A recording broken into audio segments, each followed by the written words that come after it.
व्यापारी प्रकोष्ठ के जिलाध्यक्ष और ब्लॉक प्रभारी विजय तिवारी ने आप पार्टी से त्याग पत्र दे दिया है। आपको बता दें कि विजय त्रिपाठी आप पार्टी को जिले में खड़ा करने वाले हैं, जिनके द्वारा अपने घर में कार्यालय खुलवाकर विगत 5 वर्षों से सरकार की नीतियों का विरोध किया जा रहा था, लेकिन चुनाव के समय कुछ चाटुकार संगठन में शामिल लोगों के द्वारा अनदेखा किए जाने के साथ साथ इस पार्टी को जिले में खड़ा करने वालों के खिलाफ साजिश करने का आरोप लगाते हुए पार्टी से त्याग पत्र दे दिया। विजय त्रिपाठी ने कहा कि जिस पार्टी को खून पसीने से जिन लोगों ने सींचा उन्हीं को दरकिनार कर लेन देन करते हुए पार्टी के द्वारा टिकट दी गई और पार्टी को खड़ा करने वाले कार्यकर्ता पदाधिकारियों की पूछ परख नहीं हुई। तिवारी ने कहा कि संगठन से जुड़े हुए लोगों को ही पार्टी ने प्रत्याशी बनाया और इन्हीं के द्वारा पुराने कार्यकर्ताओं के खिलाफ साजिश की गई। आइए आपको सुनाते हैं पार्टी छोड़ने के बाद कांग्रेस में शामिल होने वाले विजय तिवारी ने किस तरह के पार्टी पर गंभीर आरोप लगाए हैं। विजय जी, आप पार्टी के जिलाध्यक्ष रहे और आप जिला पार्टी छोड़ने का मन बना लिया। क्या बातें रहीं, कौन सी ऐसी चीज़ें थी जो आपको मन को ठेस पहुंची और आप पार्टी छोड़कर आप कांग्रेस में शामिल हो रहे हैं? सबसे पहले तो मैं आखिर इसके पहले भी जो आपके जिलाध्यक्ष थे उनको भी दरकिनार किया गया इसी तरह से, क्या सच्चाई थी? सबसे बड़ी बात यह कि हमारे जो जिलाध्यक्ष थे बेहद ईमानदार थे। संघर्ष करके उन्होंने आम आदमी पार्टी को रीवा में खड़ा किया और टिकट वितरण में बार बार उनको कई बार फोन करके पूछा जा रहा था कि आप सिमरिया से क्यों लड़ेंगे कि नहीं लड़ेंगे, लड़ेंगे कि नहीं लड़ेंगे। और सिर्फ उन लोगों का उद्देश्य ये था कि ये फोन से कुछ ऐसे शब्दों का प्रयोग कर दें जिससे इसको रिकॉर्ड करके वायरल किया जाए। लास्ट में उन्होंने खिसिया के बोल ही दिया कि अगर मेरे पास पैसे होते तो मैं लड़ जाता, मजाक में अगर तुम दे दो पैसे मुझे तो मैं लड़ जाऊंगा। वही पैसे की बात को लेकर पूरे मध्य प्रदेश में और पूरे रीवा जिले में वायरल किया गया। और इसके साथ साथ में सबसे बड़ी बात यह है कि रीवा नहीं पूरे मध्य प्रदेश में किसी भी संगठन में किसी भी दल में अभी तक ये सुनने को नहीं मिला कि जिसको जिले का दायित्व दिया जाए उसी को टिकट दिया जाए। रीवा में सारे कार्यकर्ताओं को नजरअंदाज करते हुए संदीप पाठक जी ने डायरेक्ट बोला था कि हम एक कार्यकर्ता से पूछकर राय लेकर टिकट देंगे। ये फार्मूला इन्होंने नहीं अपनाया और रीवा में जो रीवा के ग्रामीण अध्यक्ष थे उनको त्योथार का टिकट दिया गया महर्ष सिंह जी को, और शहर अध्यक्ष जो थे दीपक सिंह जी उनको रीवा शहर का जो तो विधानसभा का टिकट दिया गया। इन्हीं सब चीज़ों को देखते हुए मैं बहुत मंतर मन से दुखी हो तक न कोई पैदा हुआ है धुरंधर न होगा। फिर इसके बाद मैं ईश्वरचंद विद्यासागर जी को समाज सेवा के नाम पे उनका अपना आदर्श मानता हूँ। फिर रुको नहीं आगे बढ़ो, ये वाक्य विवेकानंद स्वामी जी के हैं।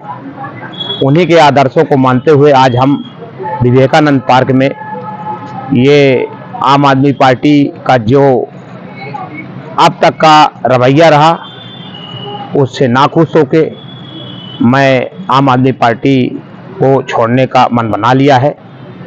और साथ में आम आदमी पार्टी जब स्टैंड हुई रीवा में तब मुश्किल से 5 से 10 लोग हम लोग रहा करते थे।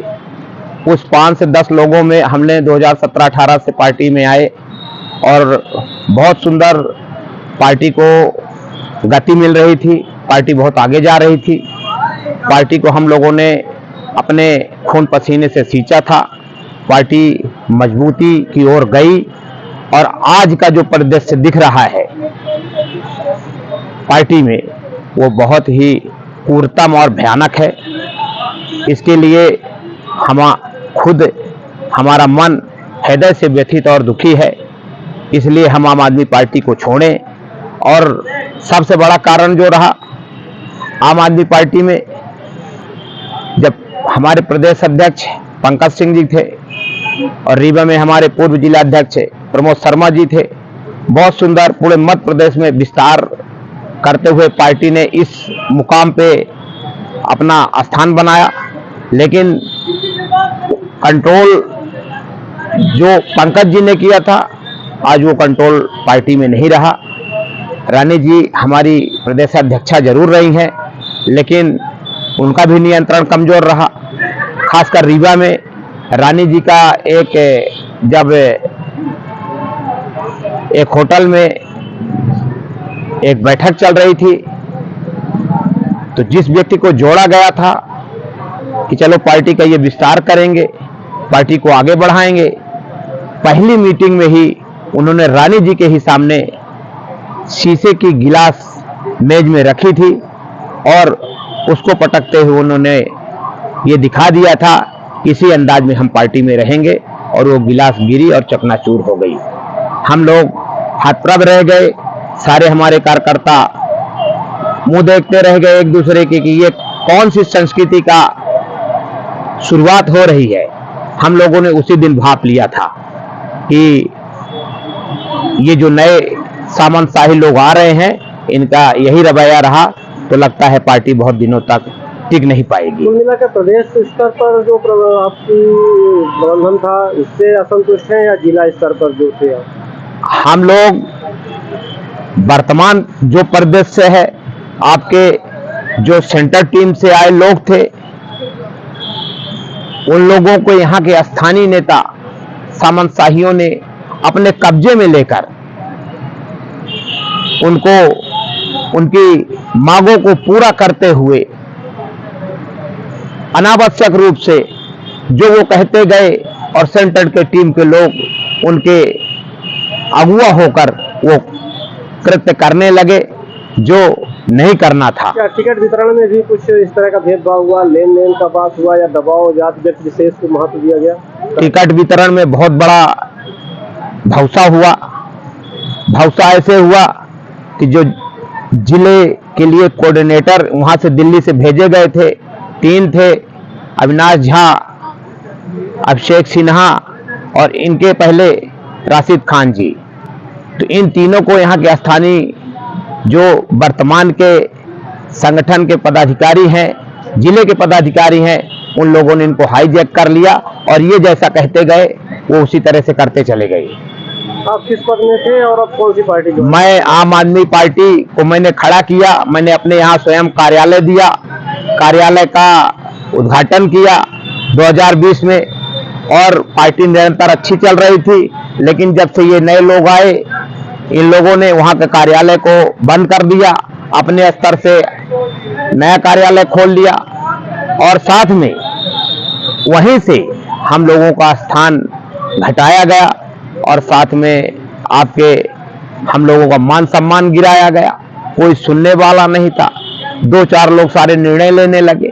हम लोगों ने जो सींचा था, जिस पेड़ को लगाया था, आज वो पेड़ जब बड़ा होने लगा। पार्टी में क्या थे और वर्तमान में कौन सी पार्टी जा रहे हैं? पार्टी ने मुझे अभी जो है तो जिला अध्यक्ष, व्यापारी संघ का जिला अध्यक्ष बनाया था और इसके साथ साथ मुझे ब्लॉक अध्यक्ष की भी जिम्मेदारी पार्टी ने दे रखी थी। और वर्तमान में जब ये सारी चीजें मैंने रीवा प्रभारी, पंजाब विधायक, रूपनगर से विधायक थे रीवा प्रभारी दिनेश चड्ढा जी, उनसे फोन में संपर्क करना चाहा तो उन्होंने फोन नहीं उठाया और तब हमको शंका होने लगी कि जरूर कहीं ना कहीं इन लोगों का, सेंटर टीम का और जिला टीम के लोगों का आपसी। कौन सी पार्टी ज्वाइन करेंगे, किसको? अब वर्तमान में भाजपा में मैं तो जा नहीं सकता, क्योंकि इसके पहले मैं भाजपा के अनुषांगिक संगठन बजरंग दल में रह चुका हूं। बजरंग दल का मैं नगर गौरक्षा प्रमुख था, प्रखंड संयोजक भी था। फिर इसके बाद मैंने वहां अंदर तक तहखाने में जाकर झांक के देख चुका हूं, तो वहां कोई उचित सम्मान नहीं है, इसलिए भाजपा में तो मैं नहीं जाऊंगा। हमारे देश में और हमारे पूर्वजों ने जिस पार्टी को बनाया और खड़ा किया था वो है कांग्रेस पार्टी। कांग्रेस पार्टी का एक अपना इतिहास रहा है, इसलिए आम आदमी पार्टी छोड़ने के बाद हम कांग्रेस पार्टी ज्वाइन करने जा रहे हैं।